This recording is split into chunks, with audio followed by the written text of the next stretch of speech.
Всем доброго раннего утра. Сегодня новогоднее утро. И я решила этот год начать с благодарения богине Фортуны, чтобы весь год был благополучный. Хотя этот ритуал можно совершить в любое время. Не имеет значения, какой день в году это происходит. Я сегодня хотела чуть пораньше снять, но очень много было писем, на которые нужно было ответить. Потом сама проводила кое-что. И вот когда освободилась, решила провести этот ритуал. Дорогие друзья, боги покровительствуют нам не только для того, чтобы только отдавать. Они должны и получать с нас некоторую благодарность. Поверьте мне, что ритуалы благодарения иногда могут дать вам больше, чем даже ритуалы с просьбой. Потому что благодарение – это отдавание некой энергии богам. Оно как бы поворачивает их милость в вашу сторону. Они еще больше хотят вам помочь и еще больше хотят вас одаривать, когда видят, что вы благодарные люди. Время от времени, когда на вас находит, знаете, когда эмоции просто переполняют из чувства благодарности, проводите благодарение Фортуне. Проводите даже в то время, когда вам кажется, что ваши дела не очень идут, в любом случае проведите, и вы увидите, как эти дела исправятся. Боги, как и люди, ценят превыше всего верность. Это мой новогодний алтарь, и вообще новогодний алтарь желательно, чтобы был именно как раз такой. Пуся, я давала несколько вариантов благодарения Фортуне, и все они, собственно говоря, уместны. Еще один ритуал благодарения Фортуны в вашу копилку. Там кричат, орут наверху, поэтому... Пусть иди сюда. Вот новогодний алтарь, собственно говоря, такой и должен быть. Нужно открыть и говорить: пусть приумножится во 100 крат все, что мне было дано в прошлом году. И делать ритуалы удачи весь год. Для того, чтобы ваш год был удачливый. Вообще я хочу вам сказать, что год ваш будет таким, каким вы его сами сделаете. Будете работать и стремиться, будет год удачливый. Ничего не будете делать, ничего не будет. Понимаете, это все, это зависит от человека. Будет он просить у богов, будет стараться, будет благодарить их, будет обращаться к ним, будет удачливый год. Не будет ни хрена делать, год будет неудачливый. Как бы он правильно не встречал этот год, как бы по инструкции все не сделал как положено, но год зависит от нас. Еще раз говорю, год будет таким, каким мы его сделаем с вами. Вот таким и будет год. Будем много работать, будет денежный год. Будем много лежать на диване, будет год пассивный и без денег. Будем стараться, будут приходить новые идеи. Будем вести достойный образ жизни, будут приходить достойные люди в нашу жизнь. Будем пить, гулять, валяться под заборами, будут алкаши нас окружать. Год будет таким, каким вы его сделаете. Какой вы есть, такой ваш год и ваша жизнь, и ваша судьба. Понимаете, все, что внутри нас, оно выходит наружу. Если мы достойные люди, мы благородные люди, вокруг нас благородные люди, если мы талантливые люди, если мы работоспособные люди, работяги просто, стремившиеся, то есть вперед, то вокруг нас будут такие же работяги, такие же работоспособные, такие же талантливые, достойные люди, которые добились успеха. То есть, знаете, похожий притягивает похожего. Будем мы с вами заниматься ерундой, будем какие-то каналы открывать, сплетни разносить, считать чужие деньги, какую-то гадость снимать, какие-то дебильные карикатуры делать, какие-то идиотские группы открывать, кого-то высмеивать. Будет наша жизнь дерьмо, как и мы сами внутри, понимаете? То есть вот кто ты есть, так и вокруг тебя и случается. Вот какой ты есть, таких и притягиваешь, понимаете? По плодам их и узнайте их, сказал апостол Павел. Каждого человека по плодам его узнают. Говорить можно что угодно. Я могу сказать, что я правлю Россией, что у меня там, я тайный президент вселенной. Да, говорить все что угодно можно. Люди судят по твоим поступкам. Говорить любой может. Я там великая ведьма, да я такая, да кто такая-то Хусроева, да я вот там вообще такая, да вот знаете, кто я, да вот знаете, как я умею, чего я могу. А смотришь, э, работы никто не смотрит, никто не интересуется. Год-два стоит работа, 90 человек посмотрели. Ты сколько хочешь задницу рви и говори, что ты великая, что ты всемогущая, и это Хусроева вообще ничего не стоит. Но если это Хусроева что-то снимает за день, там 20, 30, 40 тысяч человек смотрит, значит, она действительно интересный человек, значит, она знает, что она дает, значит, она полезный этому миру человек. Понимаешь? А если у тебя там какие-то ритуалки твои, какие-то беседы, какие-то непонятные что-то за год смотрит 20 человек, ты сколько хочешь говорить, что ты великая. Можешь говорить и говорить. Понимаете, согласны со мной? По плодам человека и судят о человеке, о том, кто он такой, чего он стоит и что он из себя представляет. Не по словам судят, а по поступкам. По работе, потому что ты даешь миру, что ты оставляешь. Если ты художник, значит, ты такие картины должна писать, такие картины, чтобы люди восхищались. Я тоже могу сесть и сказать, да я 100 раз лучше, чем Айвазовский, да кто он такой вообще, да я знаете, какой художник, просто я для себя рисую, вот никому не показываю, да я такой художник, да кто вообще там этот Шишкин, и кто такие вот эти вот художники, и кто такой там Сальваторе Дали.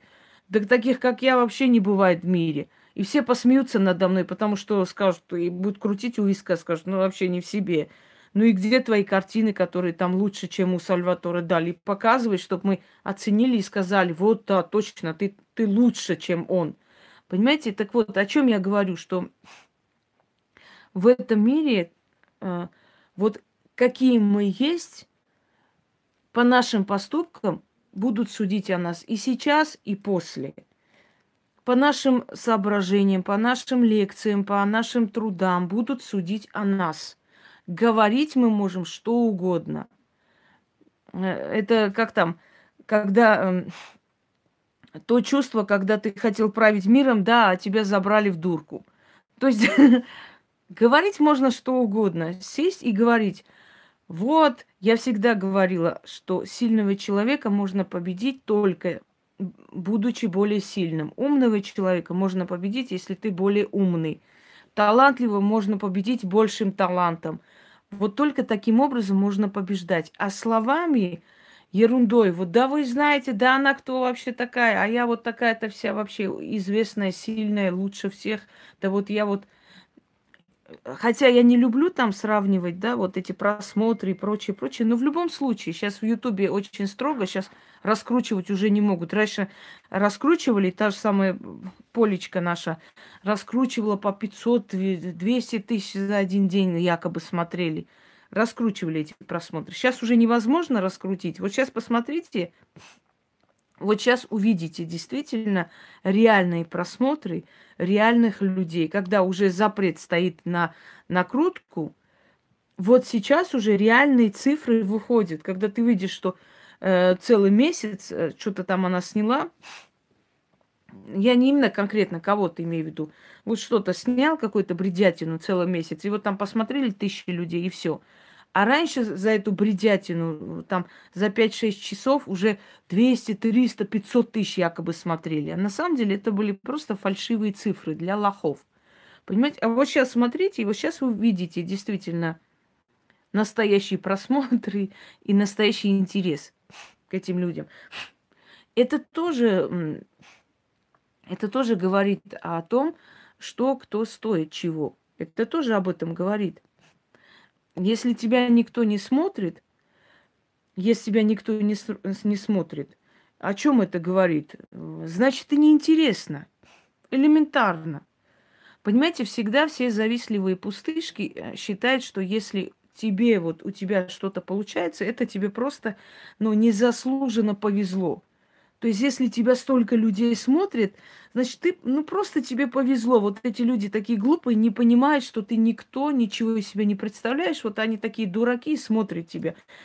И никогда им в голову не придет, что человек действительно сильный или талантливый, действительно умный, действительно стоящий, чтобы его смотрели. Никогда. Потому что для того, чтобы оценить талант другого человека, ты сам должен быть талантливый человек. Если ты дерьмо, ты никогда не оценишь добрый поступок другого человека.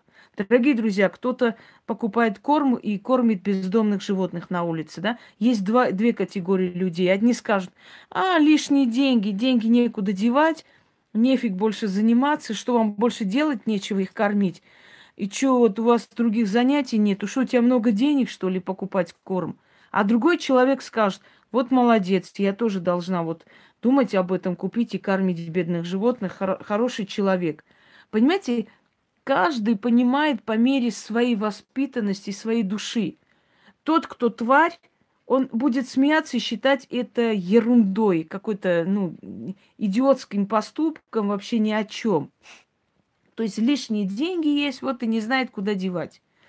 А тот, кто сам такой, тот, кто сам человечный, тот, кто сам сострадательный, он возьмет это в пример и точно так же будет по этому примеру продолжать. Вот то же самое в жизни.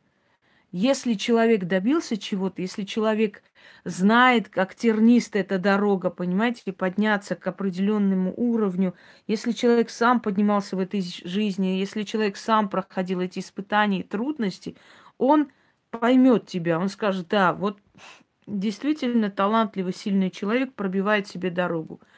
А человек, который мразь, который всю жизнь, знаете, прям ждет, чтобы все служили ему, все ему просто так приносили, просто отдавали.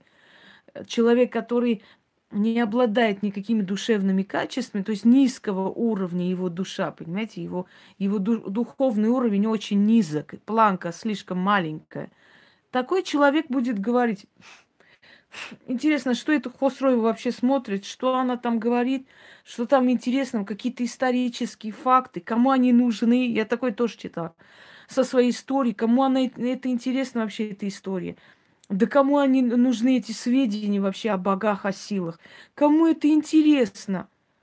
Конечно, если у тебя мозг чуть-чуть, скажем так, чуть вперед, чем у курицы, да, чуть-чуть отличается, тебе, конечно, не нужна ни история, ни патриотизм, ни рассказы о предках, тебе не нужны никакие сведения о мироздании, тебе ничего не надо.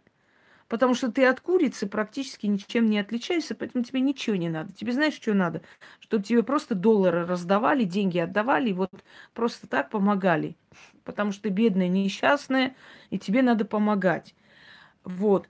А человек, который интересуется вопросом мироздания, хочет понять, зачем мы сюда пришли, что от нас хотят силы, что нам нужно в этом мире, как вообще выпутаться из трудной ситуации, как выйти из трудностей, как начать новую жизнь. Этому человеку очень даже интересны мои знания. Потому что он человек, у него планка души высокая. То есть у него, кроме как пожрать и потрахаться, есть еще другие желание на земле, оставить имя после себя, оставить сильный род, оставить мудрость, оставить своим детям знания, да, оставить какие-то вечности. Вот о чем речь. Вот тот неандерталец, то есть Homo sapiens, которому нужно только пожрать, поспать и совокупляться, ему, конечно, ничего не надо. Ему непонятны мои знания. И вообще, зачем это надо вообще? Зачем это нужно? Это в нашей истории. Нахрена оно? Это же закончилось уже все больше... Уже 1000 лет назад это было. Зачем нам это вообще надо знать? А я вам скажу, что люди, которые не знают своей истории, люди, которые не считают себя связующим звеном со своими предками, они от животных ничем не отличаются. Вот собаку берешь домой, и тот, наверное, помнит прежних хозяев и родителей. Но в любом случае, все, собаку ты берешь, эта собака твоя, она уже отрезана от своей семьи, от всех. Это уже твоя собака, она считает тебя приемным родителем или настоящим, по крайней мере, вожаком. Все, он туда не стремится. Но если бы человек был точно такой же, у которого нет ни памяти, ни гордости, ничего. Дорогие друзья, мы связующее звено. Вот мы наследники своих предков. Наши дети будут наши наследники. Если в этом звене, в этой цепочке одну часть порвать, оторвать, да, все, вот нарушается баланс Вселенной, нарушается баланс рода. Мы наследники наших предков. У каждого из нас есть своя национальность, своя генетика. В общем сложности мы все люди, нам присущи общие чувства, понимание и так далее, и так далее. Но каждый из нас наследник своих предков. Только осознавая свою связь с предками, мы можем надеяться на то, что наше вот наследие, оставленное нашим детям, тоже ими будет принято. Вот представьте, мы с вами живем, создаем для своих детей, оставляем. Как только нас не стало, они вообще забыли, как нас звали, кто мы были, выкинули наши фотографии, наши вещи, и вообще все. Мы мусор, нас нету. Представляете, как это будет обидно нам с вами? Чтобы наши дети, внуки, правнуки даже не знали, кто мы были.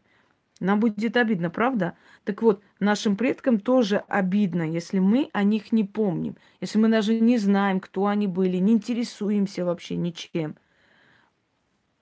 Только осознавая себя наследником, связующим звеном своих предков, мы можем надеяться на то, что наша душа после нашей жизни, да, в другой жизни уже, будет получать энергию наследников наших, потомков, что они нас будут вспоминать, насыщать этой силой, и мы там будем получать эту энергию и жить там, то есть лучше, в лучших пластах Вселенной будем находиться. Вот и все. В общем, лекция окончена. Перейдем к делу. Самое почитаемое древности. Фортуна. Тихая. Тихая, счастливая, с греческого, дочь океана, дочь Титана океана. Вот почему многие ритуалы с Фортуной, заговорить воду, выпить, да, для удачи, водой умыться. Многие ритуалы связаны с Фортуной, с водой, очень хорошо получается, потому что она рожденная океаном, щедрым океаном. Что такое океан? Это миллиардные, триллиардные капли воды, которые соединились и создали водную гладь. В океаны падают все реки, да? Туда. А значит, она все время обогащается. Океан отдает воду, но океан принимает воду. Значит, водоворот, вечный водоворот в природе, крутится вода. У нас Вселенная очень разумно создана. С пустыни Сахары поднимается ветер. Ветер уносит эти огромные массы песка куда? Бразильские леса, леса Амазонии. Дорогие друзья, обогащает амазонский лес определенным там удобрением, взятым из пустыни Сахара. Вода поднимается вверх, из океанов испаряется, идет прямо прямиком в такие жаркие страны, падает там осадками, обогащает водой эти страны для того, чтобы что-то росло. Реки, которые матери, цивилизации, я снимала об этом ролик. Возле рек образовалась цивилизация. Хуанхэ и Янцзы, китайская цивилизация, Инд и Ганг, индийская цивилизация, Ефрат и Тигр, Междуречье, Великий Нил, Египет, Амазонка, Латинская Америка, Лена, Обь, Волга, славянская цивилизация, Днепр, восточные славяне. Кто у нас еще идет? Великие реки. Ну, в общем, не перечислить. Аракская цивилизация, Кура-Аракская цивилизация – это Кура, которая протекает через Грузию, Армению, уходит в Северный Кавказ. И Аракс, который выпадает в Куру, и они там обнимаются. Есть такое место, называется Кура, и Аракс обнимаются или целуются. Это место называется поцелуй Куры и Аракса. Терская цивилизация, Терек.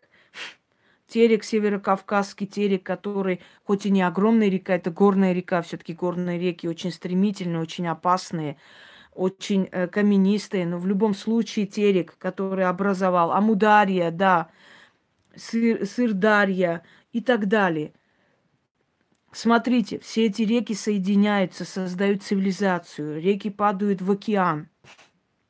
Из океана рождаются боги щедрости, боги, дарующие величие, боги, дарующие удачу, имущество, приумножающие. Она не случайно дочь океана, понимаете? Она не случайно дочь океана. Потому что океан щедрый, потому что океан и вбирает, и отдает миру. Потому что океан – это живительная влага. Мировой океан дает жизнь человечеству. И вот из этого великого океана рождается та, которая богиня щедрости, удачи, богиня, дарующая всем и вся, все, что они просят. Она очень щедрая, она никому не отказывает, только нужно к ней прийти и попросить. Если Геката может смертью ответить той, которая влезла и тронула ее сферу, если Зевс может ответить очень жестко человеку, который влез и тронул его сферу, если Гермес отвечает жестко тому человеку, который влез без спросу в его сферу, то фортуна никому не отказывает.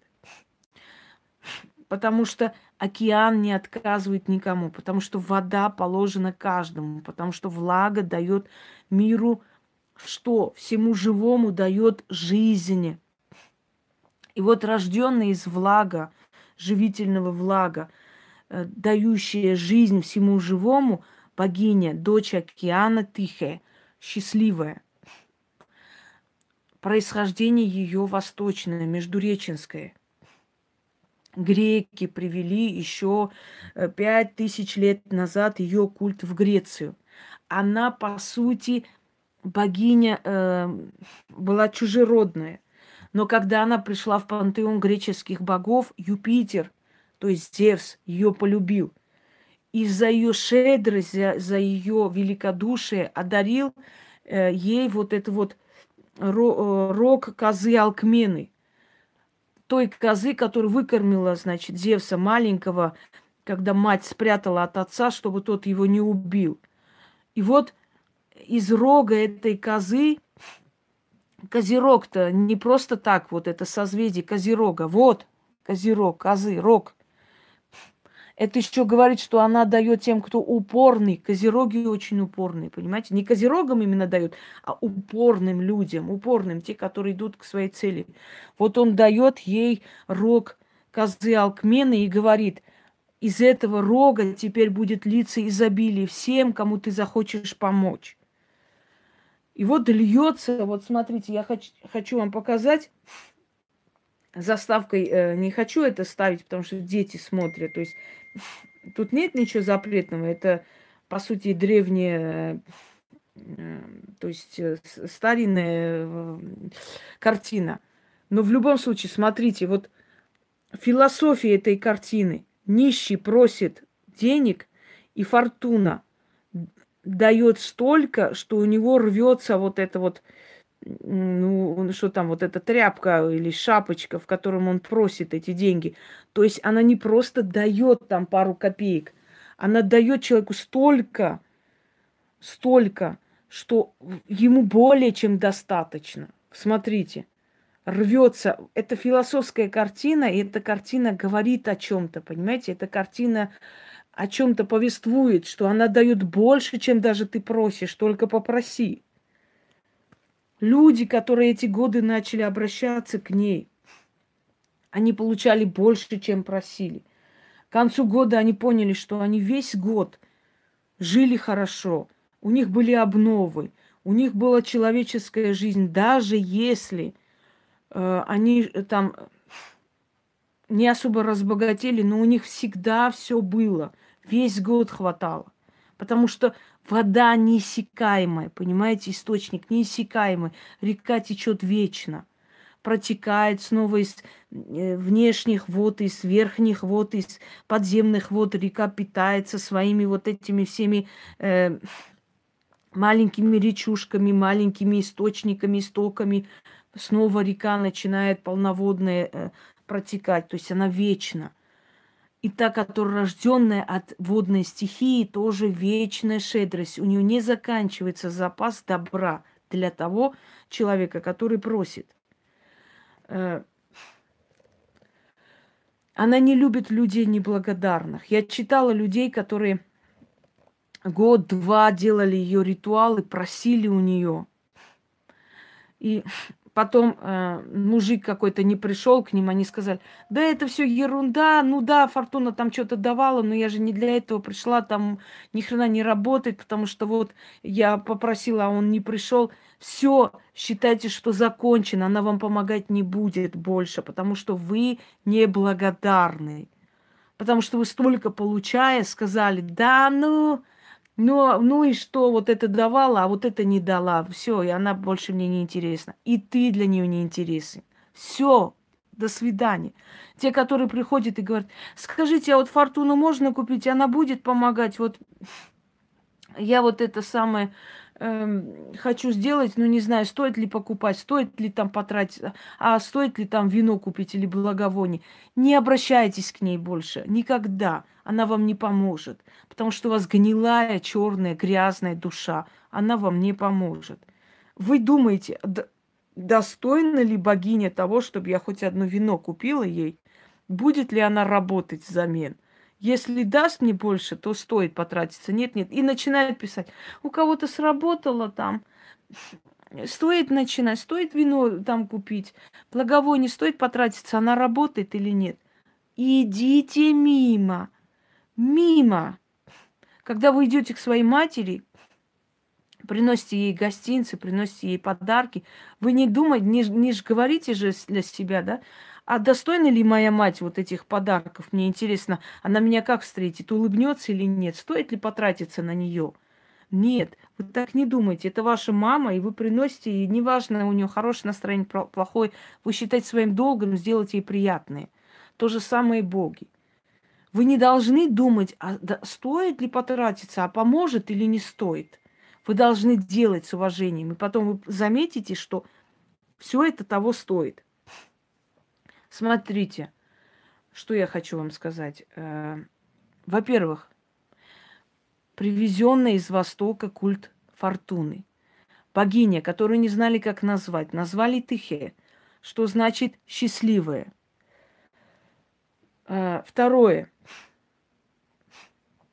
Римляне. Ее культ был настолько распространен, что везде стояли ее алтари. Еще Тацит пишет, что не было более почитаемой богини, чем Фортуна. Римляне взяли ее в пантеон своих богов и назвали ее Фортуна, счастливая богиня или счастливый случай, или счастливая судьба. Вандалы, готы, народности варварские тогда, для римлян варварские народности Европы, кельтские племена взяли ее в свой пантеон и назвали Фелиция, счастливая. То есть смотрите, насколько она была почитаема. Самый большой культ Фортуны в Римской империи был сооружен шестым царем Рима, Сервий Тулий. Он был рабом. и стал царем. Когда он стал царем Рима, было в Римской империи 6 легендарных царей. Так вот, когда он стал царем Римской империи, будучи рабом, он построил ей огромный храм. Говорят, что ее статуя была из золота вся. И когда спросили, почему он это сделал, он сказал: я поклонялся ей. Да, у славян тоже она была. Как-нибудь потом об этом поговорим. Он сказал: я поклонялся ей. И только благодаря тому, что я верил в нее и просил, я поднялся до этого уровня. Я был рабом, я стал царем. Вот послушайте внимательно этого человека, что он сказал. Сервий Тулий. Я был рабом, и я стал царем. Можете понять? И благодаря ей, Фортуне, он становится царем. Дальше.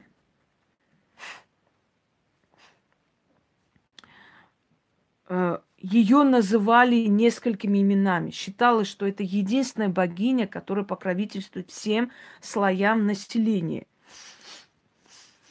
Значит, Патриция, Фортуна Патриция, она покровительствовала благородным, тем, у которых благородная кровь, тем, у которых благородное происхождение, богатые люди, люди, которые уже нашли себя в этом мире, в жизни, да, из династии, из поколения в поколение богатые или только поднявшиеся до богатства. Они поклонялись Фортуне Патриции, то есть ее называли покровительницей Патриции, верхний слой населения. Фортуна Эквестрис, покровительница воинской касты, покровительница мастеровых, покровительница городского люда, людей, которые занимались, то есть которые добывали свой хлеб своим мастерством. Это ремесленники, сапожники, ткачи, воины и так далее. Вот их покровительницы, то есть та же самая Фортуна Эквестрис. И третья Фортуна Плебея, покровительница земледельцев, рабочего люда, покровительница людей, занимающихся черным трудом. То есть она им тоже покровительствовала. Это говорит о том, что из любого слоя населения мог выйти человек удачливый. Вот вам раб, ставший царем Рима, шестым царем Римской империи. О чем-то это говорит? Этот человек же не просто так воздвиг ее, то есть ее храм. Видимо, он обращался, и он знал ее могущество, поэтому он и воздвиг. Не просто, почему он другое божество не воздвиг? Пусть Юпитера бы воздвиг, или Ареса, да, или еще кого-нибудь.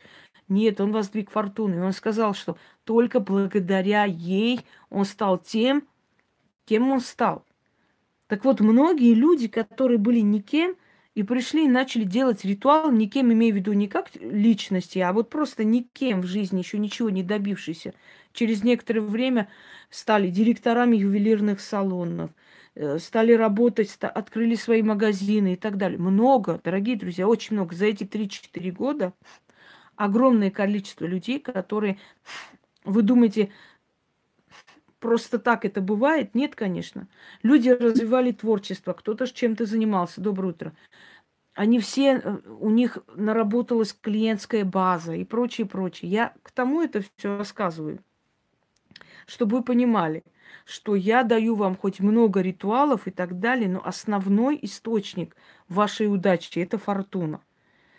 Это обращение к этой богине дает результат именно в удачливости человека. Новые идеи, нужных людей, убирает ненужных, убирает врагов, защищает.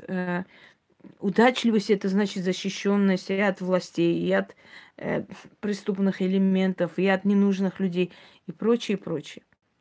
Так вот, благодарение.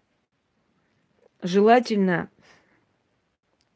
подготовить богатый алтарь, деньги, украшения, свечи разноцветные. Сегодня весь день горят просто, поэтому весь вечер точнее. Спасибо. Есть, если ее изображение или статуя. Прекрасно. Вот это из металла. Я специально, то есть это мне Яна отправила, я искала именно металл для того, чтобы перевозить и не бояться, что она разобьется, потому что металл все-таки это металл. Вот это моя походно-полевая фортуна. Итак,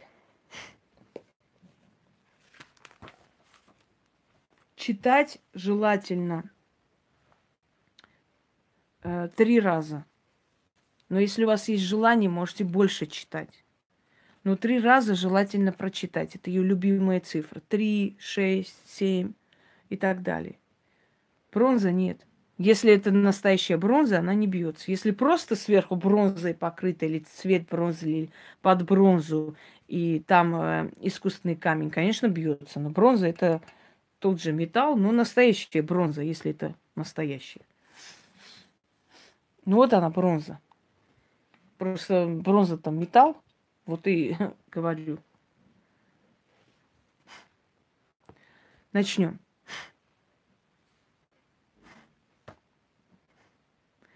Я благословляю тебя, дочь океана, прекрасная Тихая, Фортуна Фелиция. Я возношу тебе благодарение и молитву. О Фортуна Патриция, дарующая удачу богатым и знатным из благородных кровей.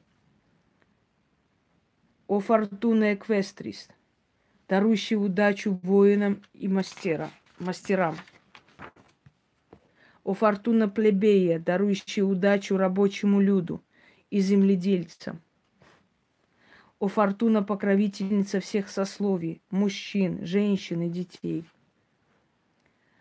О Матерь Судьба, я благословляю твой трон, твои владения от востока до запада, от севера до юга. О любимица Юпитера, желанная гостья на пирах богов, я славлю тебя и благодарю за верных друзей, за удачные идеи, за новые дары, за достаток и защиту, за везение и свершение. Я благодарю тебя и благословляю твой вечный трон. Я твоя названная дочь, та, кто любит тебя и почитает за твое доброе сердце, за щедрую руку, за любовь ко всему живому на земле. Славься, Матерь моя и покровительница, достойная вечного почитания, Тихая Фортуна Фелиция. Славься вечно на своем троне, о щедрая богиня судьбы. Да будет так. Замечательный ритуал благодарения, который иногда будет напоминать вам, что не только получать и просить нужно, но и благодарить за все то, что вам дают. И тогда вам дадут еще больше. Итак, дорогие друзья, я не думаю, что у меня уже останутся силы. Я, наверное, отдохну. Но я хочу завтра очень сильную работу выложить на первых порах Нового года для того, чтобы весь год пошел как надо. Всем удачи и новых свершений в этом году. Еще раз вам напоминаю, что каждый год зависит от вас. Год будет таким, каким вы его сделаете. Будете валяться на диване, год будет плохим. Будете работать и дерзать, год будет денежным, удачливым и хорошим. Что у нас внутри, в душе, то и выйдет наружу. Больше никак. Всем удачи и всех благ.